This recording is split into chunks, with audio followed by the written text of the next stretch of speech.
Pergunta do Breno sobre os órgãos paritários no mundo. Tá. Breno, isso tem evoluído muito. É pouco usual a estrutura brasileira de que você tem uma sequência de atuações no sistema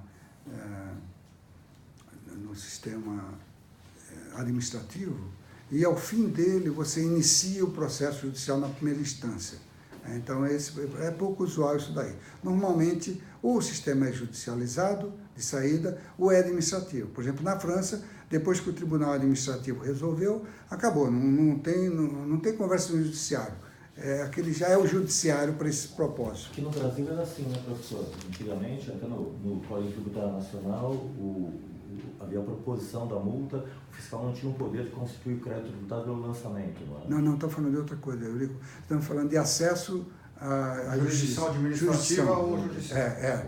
Na jurisdição, em alguns lugares, por exemplo, no Panamá tem uma justiça tributária, que funciona junto da administração tributária. Só que o juiz é juiz, ele julga, entendeu? Então, quando você reclama para o juiz tributário.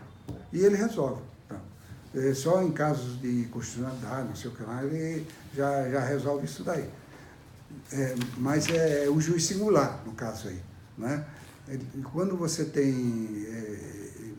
normalmente é considerado de boa política você ter decisões por órgãos colegiados, para mitigar o risco ou de problema de governança, ou de, digamos assim, a pessoa tem um viés numa direção ou noutra, então um órgão colegiado oferece um elemento mais de garantia.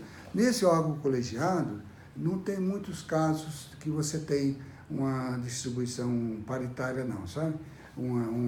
Algo assim totalmente independente.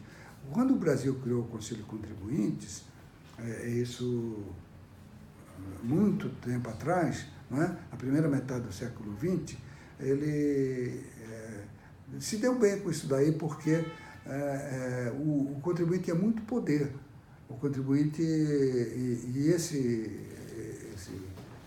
representante dos contribuintes, ele, digamos assim, realmente é uma pessoa muito letrada, um advogado respeitado e tal, e que também fazia não era um chicaneiro, um cara que estava lá para julgar sistematicamente a favor da empresa, não. Ele realmente julgava com um certo grau de independência. Era algo muito respeitado. O Conselho Contribuinte era muito mais respeitado que o CARF, que o sucedeu, sabe? Eles deviam ter mantido essa coisa. Os ingleses fazem isso. Eles mantêm o nome e a forma das coisas que funcionam bem, porque a longevidade, às vezes, é contraponto positivo, né? Tem uma respeitabilidade inerente ao órgão. Tudo. E o Conselho Contribuinte conseguiu ter um respeito tão grande que o judiciário normalmente seguia o que ele decidia lá. Ele era um órgão técnico, não é? Mas sempre teve essa dupla jurisdição, e essa jurisdição sequencial, né? Nem se colocou em nenhuma hipótese, nem por eleição do contribuinte, dizer, não, prefiro discutir administrativamente, isso exclui o judiciário, porque... Como uma cláusula arbitral, por exemplo, né?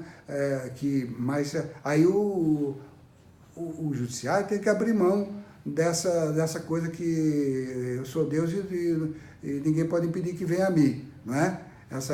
Porque o judiciário é muito cioso também, dizer, não, ninguém aqui vai se subrogar nas minhas prerrogativas. Sou judiciário, eu quero julgar. Então, eu não sei se você tiver um órgão arbitral simplesmente para ser saneador do processo, quanto isso agregaria. Pode ser que melhore, mas se ele não tiver realmente poder, ele não vai funcionar tão bem, porque aquilo vai ser simplesmente mais uma instância que, de qualquer maneira que ele julgue, nós vamos recomeçar tudo na primeira instância do judiciário e pode ser pura perda de tempo. Né? Professor, tem uma pergunta do Breno que se conecta a uma pergunta que o Sallusti antecipou aqui, que são os sistemas legais aplicados. Né? Na verdade, eu tenho um fisco que aplica portarias e instruções normativas, tem uma DRJ que aplica portarias e instruções normativas, e tem um CARF que aplica a legalidade, porque eles têm essa permissão, mas não aplica a Constituição. Depois vai para o Judiciário, que interpreta a legalidade com a Constituição. Então, eu tenho 3 níveis de sistemas normativos distintos,